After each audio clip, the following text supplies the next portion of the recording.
Hi everybody, Happy New Year. Once again, the ATO have moved the goalpost on Home Office, and the new rules require you to keep some more records starting the 1st of January. So I just want to keep you guys up to date on that. So by way of history, up until the end of 2022 financial year, there were 3 options for doing your Home Office calculation. You could keep your actual costs. You could use a fixed rate method of 52 cents an hour that covered a few things, but not everything. And there's a shortcut method where you claimed 80 cents an hour, and that did cover everything.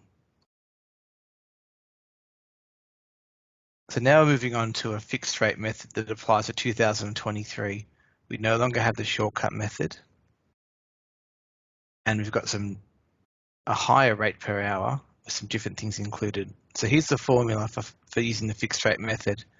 You work out your home office hours by 67 cents, and then you add decline in value or depreciation of assets and any other expenses that aren't part of the 67 cents. You can still use actual costs if you're not eligible to use the fixed rate, for example, if you don't keep the right records, or if you'll get a higher deduction using actual costs. Most clients would choose the simplicity of the fixed rate. So what's the difference between the old and the new fixed rate? Well, for starters, the new rate is higher and it includes different things. They both include energy costs, but the new rate includes phone and internet as well. So you can't make separate claims for those. But you can make a separate claim for decline in value of furniture, decline in value of computers, and also for cleaning. So there could be some more things to include under the new rules. In the old rules, I've highlighted there in red, you needed an indicative 4-week log of your hours, and you'd use that to estimate the total hours for the year. That's gone. It's a much tougher standard now, and you have to record your actual hours in a diary or spreadsheet. I'll cover off what that means. That's a really important change. So who can use the new method? Well, there are 3 eligibility criteria. You need to be working from home, which sounds obvious, but there's a bit of nuance to that. You have to incur deductible additional running expenses, and you have to keep and retain relevant records. So criterion 1, working from home, the work must be substantive. So minimal tasks such as occasionally checking emails and taking phone calls will not qualify as working from home. You don't need a separate home office area under these new rules. And what if you work from home and your spouse does as well, or your housemate, it could be? Can we both claim the fixed rate? Yes, if you both meet the criteria, so if you both keep the relevant records, etc. So that's pretty straightforward. Criterion 2 is that you incur additional expenses. So if you're living with your parents but paying board, that doesn't count as incurring expenses. Board is a private arrangement. It might be to go towards power bills, gas bills, things like that, but you're not actually incurring any cost. Same thing if you're reimbursed by an employer. A reimbursement, they're paying the expense, so you're not incurring an expense. It's different to an allowance. Your home office allowance is taxable income, so you're allowed to claim deductions against it. That hasn't changed. So if you've got an allowance, you should still claim deductions. If you're reimbursed, you should not. And the third criterion is record keeping. So there's 2 parts for that. You need to keep actual records of your hours, which is going to be tricky or going to be quite involved, and 1 document for each expense. So in terms of keeping record of your hours, it's not sufficient to estimate the hours based on your typical pattern of work use. For example, if you're 2 days in the office and 3 days at home, you can't just multiply that out to 48 weeks to work out your hours. What does the guidance say specifically? Well, a record of your hours for the income year can be in the form of timesheets, rosters, or a diary. So what we've done is put together a spreadsheet, which I'll just show you now. The link is in the description. And that spreadsheet splits into 2 parts. So we've got, for the first part of the year, where you can just work out your hours, I've worked out the total number of days in that part of the year. There were 53 weekend days in that, so there's 131 weekdays. You can factor in, if you're full-time, you put a 1, or if you're 3 days a week, you put 0.6, and it'll work out the hours accordingly. Take out your public holidays, take out your annual and sick leave, and then it'll give you some hours for the first, or some days for the first part of the year, and then you might put 7.6 hours or 8.5 hours, whatever it might be, to get your total hours for that half of the year. But from 1 January, where it's more onerous, is that you've got to actually put in the hours per day. So in our template, you just fill in the green cells with the time. You've got to put exactly this format for AM and PM. It'll work out that in terms of hours. So 9 to 5 is 8 hours. You might think, well, do I include my lunch break because I'm not in the office? Well, if the computer's on and the cooling's on and the lights are on, then yes, I'd include the whole day, because you are incurring the expense and you're not going to shut down the computer and boot it up again just for that half an hour while you're having your sandwich. So that is hopefully a helpful template you can use to keep the records for next year. I mentioned there are special rules, so you can work out a representative number of hours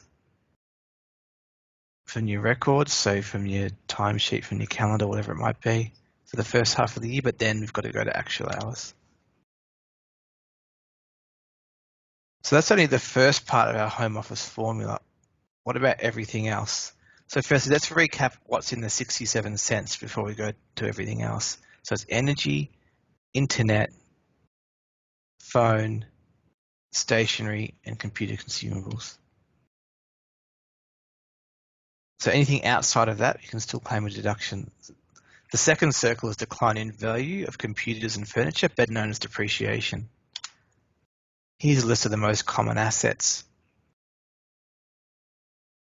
In past years, we've tended to leave out office desk and office chair because that depreciation of furniture was part of the 52 cents an hour, and you're better off missing out on the fraction of the cost of the desk you could depreciate and still keeping your 52 cents an hour claim tended to be the better deduction.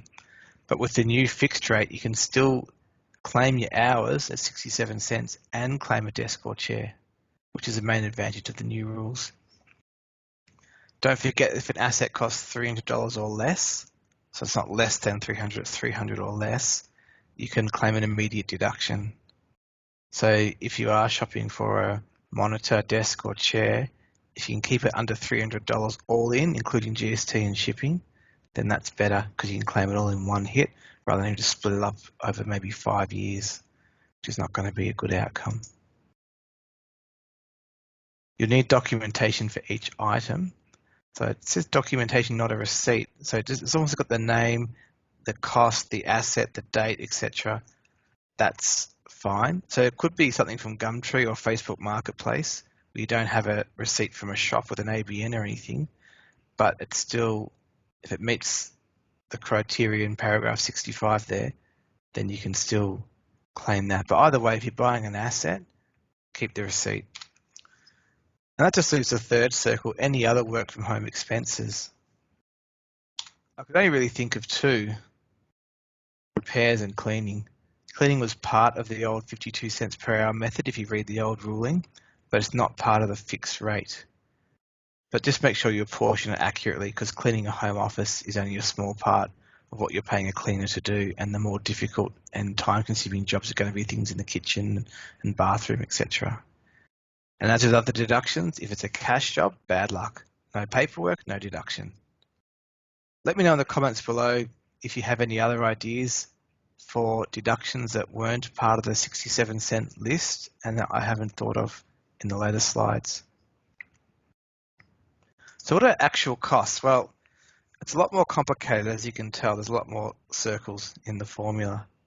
So the first three here, that's your 67 cent items: energy, phone, internet, stationery and computer consumables. Decline value we've talked about, other receipts we've talked about. And that's how you work out your home office deduction. Two problems I have with actual costs, more administrative than anything. The actual costs will probably give you the best deduction in a lot of cases, especially if you've got a high cost for your internet bill or your phone bill. But the issues with it are, one is you've got to add up all your bills. So power, gas, internet, and phone. You've got to keep all 12 months, not just one sample, and you've got to add them all up, which takes time and effort. And the other thing is that apportionment is tricky. So what percentage, especially with your energy bills, what percentage of your power bill is reasonably apportioned to your work from home? So firstly, there's a daily charge, which is not based on usage. So how do you work that out? But then you've got your fridge running all the time. The washer, dryer, dishwasher uses more energy than anything else. You've got the lights on at night. You've got the TV. Which days do you have the cooler on? Which days do you have the heater on? And how do we factor that into the cost for the year and the percentage? It's quite a tricky one to work out. You're working for 8 hours a day, but you've got 24 hours worth of power is being used. So you could work out the kilowatts per hour or the energy use of your computer and your screens. That might be relatively easy to do, and then times by the hours that you worked. But the heating cooling is a lot harder. But basically, it's a more difficult method. It might give a better deduction, but most people avoid it because they just rather just get their tax done, get the hours, get a good deduction without getting down to the cent, because it's so much more onerous to keep everything. So you need every Officeworks receipt, for example, as well. So which method is best? It's case by case. As I said, I think actual costs will probably work out better for a lot of people, but most people will choose a fixed rate for convenience because you're not saving that significant of an amount to go through all those detailed calculations, and you're wasting your money by paying us to do that, reconstructing all your phone bills and things like that. So what are the take-home messages from this? The main one is to start tracking your home office hours from January, for example, using our template. If you do nothing else, that will give you the maximum flexibility at the end of the year to work out your deductions. Secondly, if you plan to use a fixed rate method, I wouldn't bother collating all your power bills and phone bills and things. Have them saved in your email if the ATO asks for them, but you're not going to need to send them to us. We're just going to need your hours. And keep documents for each asset you buy, regardless of which method you use. So that's your computers, monitors, furniture, as we discussed. If you don't have those, you're not going to be able to claim that decline in value, which is usually quite a substantial deduction, especially with the cost of computers or the fact that a lot of your furniture and stuff is going to be below $300. So at the end of the year, when you're sending your documents through for us to prepare your tax return, we're going to need your hours and your assets. And for most people, that's all there's going to be for the year. Stationary consumables, don't worry about. Repairs and cleaning are pretty uncommon. It's going to be quite straightforward under the fixed rate method. So I hope that was helpful. If you have any suggestions for other topics or any follow-up questions on this topic, you can email us at info@beyondaccountancy.com.au. If you're not already a client, there's a link there to our website. We do tax advice, tax returns, mortgage refinancing, and financial planning, among our other services. So we're happy to help you out with any of those. In the meantime, thanks for watching, and we'll see you again soon. Bye for now.